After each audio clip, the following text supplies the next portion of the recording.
In today's video, I'll teach you how to turn on or off auction notification on Whatnot. So first of all, what you have to do is launch open Whatnot application. You can see over here Whatnot application has been opened. Initially, you'll be led to this kind of interface. If you want to turn on or off the auction notification, what you have to do is simply tap on the account option that you can see at the bottom right corner of your screen. Now you'll be led to your account interface. You'll be able to find various options over here. What you have to do is find this option for notifications and tap on it. Now you'll be able to access the notification settings over here.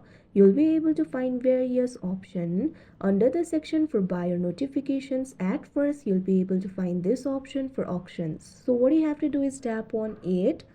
Now you'll be able to manage the notification of the auctions. You'll be able to find this option for push notifications. So if you want to turn on the auction notification, simply toggle on this button right next to the option push notification. Now you'll be able to receive the auction notification. If you want to turn it off, simply toggle off the button and the auction notification will be turned off. So like this, you'll be able to turn it on or off.